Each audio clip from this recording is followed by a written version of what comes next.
सरदारा जी, आपसे इस पर रिएक्शन लूंगी। ज़ेलेंस्की डे 1 से कह रहे हैं कि हथियार चाहिए, हथियारों के मिलने का सिलसिला भी लगातार जारी है, लेकिन डोनबास में वर्ल्ड वॉर जैसी तबाही की आशंका के बीच क्या करना होगा नेटो देशों को कि ज़ेलेंस्की को संतुष्ट कर पाए और यूक्रेन की मदद कर पाए? सी, ऐसा है, दो तरीके की एड हो सकती है। एक है ह्यूमैनिटेरियन एड और एक है मिलिट्री एड। जो ज़ेलेंस्की मांग रहे हैं कि हमें हथियार दीजिए, ये एड का एक कॉस्ट भी है। हथियार कोई सस्ती चीज़ नहीं है जो उठा के दे दिए जाएं, और किसी ना किसी को इसका कॉस्ट भी बेयर करना पड़ेगा। क्या नेटो कंट्रीज इतने महंगे हथियार देने को तैयार भी है, और उसकी कॉस्ट कौन बेयर करेगा?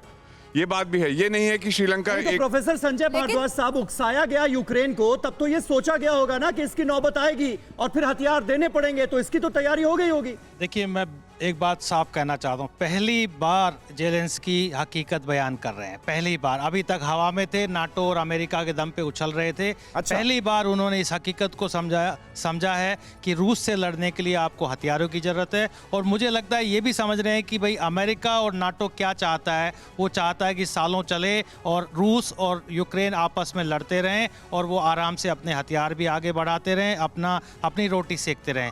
मुझे लगता है कि पहली बार ज़ेलेंस्की को समझ में आया है कि क्या हालात हो रहे हैं और किस तरीके की तबाही हो रही है। और मुझे लगता है इसीलिए नाटो के विदेश मंत्रियों की बैठक में वो सीधे तौर पर कहते हैं कि हमें सिर्फ और सिर्फ हथियार चाहिए, हथियार दो। रूस से लड़ रहे यूक्रेन के लिए अमेरिका ने इस बीच एक बड़ा ऐलान किया है। यूक्रेन को पूरा इंटेलिजेंस सपोर्ट जारी है, ये अमेरिका ने साफ कर दिया है। कीव के बाद डोनबास की लड़ाई में मदद जारी रहेगी। डोनबास में भी यूक्रेन को जीत दिलाएंगे, ये कहा है अमेरिका ने। तो देखिए, रशियन फोर्सेस की मौजूदगी को लेकर अमेरिकी इंटेलिजेंस की रिपोर्ट से बहुत फायदा हुआ है यूक्रेन को, और अब ये सपोर्ट डोनबास में युद्ध में भी जारी रहेगा अमेरिका की तरफ से।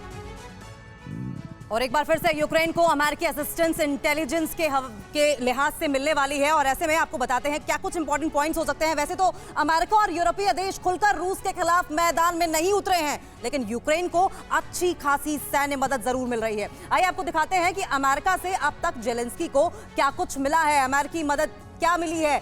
1400 stinger anti aircraft system America की ओर से दिए गए हैं, साथ साथ 5000 जेवलिन एंटी आर्मर सिस्टम दिए गए, 7000 एंटी आर्मर सिस्टम्स दिए गए, 7000 switch blade technical unmanned aerial system भी दिया गया। इसके अलावा 7000 छोटे सैन्य हथियार दिए गए, वहीं 5 करोड़ से ज्यादा गोला बारूद भी मुहैया कराए गए यूक्रेन को अमेरिका की ओर से। 45,000 सुरक्षा कवच और हेलमेट भी प्रोवाइड किए गए, 4 आर्टिलरी सिस्टम, 4 मानव रहित एरियल सिस्टम, इसके अलावा 4 aerial tracking radar system, 4 mortar radar system, night vision device, thermal imaginary system और लेजर गाइडेड रॉकेट सिस्टम भी दिया गया।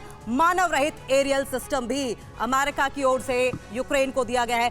सर, इस तरीके से जो प्रोवाइड की जा रही है, हेल्प असिस्टेंट प्रोवाइड की जा रही है अमेरिका की ओर से यूक्रेन को, लेकिन उसके बावजूद अब जरूरत, क्योंकि ज़ेलेंस्की कह रहे हैं कि हमें और हथियार दो, और हथियार दो। सर, आगे आप, क्योंकि 2 फेज की बात हो चुकी है, अब क्या लगता है कि युद्ध कौन से फेज में जाने वाला है? क्योंकि एक तरफ इतनी मांग बढ़ रही है हथियारों की ज़ेलेंस्की की ओर से, दूसरी तरफ से पुतिन का भी रवैया दूसरा दिखाई दे रहा है। 3rd फेज में क्या होगा? मुझको लगता है कि डॉनबास की लड़ाई की है इस जंग की सबसे बड़ी की है। अगर रशिया सक्सीड होता है डॉनबास में तो वॉर थोड़ा सा कम इंटेंसिटी लेगा। अगर वो फंस जाते हैं तो वॉर में बहुत खतरनाक मोड़ आ सकता है। यहाँ पे एक चीज़ देखनी है हमने कि यूक्रेन की जो आर्मी है उसको 4 हिस्सों में काट दिया है। वो एक दूसरे से बात नहीं कर पा रही है 4 हिस्सों में, इसीलिए यूक्रेन की आर्मी एक तरह से स्कैटर हो गई है। जब आर्मी स्कैटर हो जाती हैं तो चाहे जितनी भी शक्ति हो उसको एक साथ नहीं लाया जाता, तो इससे रशिया को फायदा हो रहा है। पर हमने ये नहीं भूलना चाहिए कि अमेरिका ठीक है मीनाक्षी जी।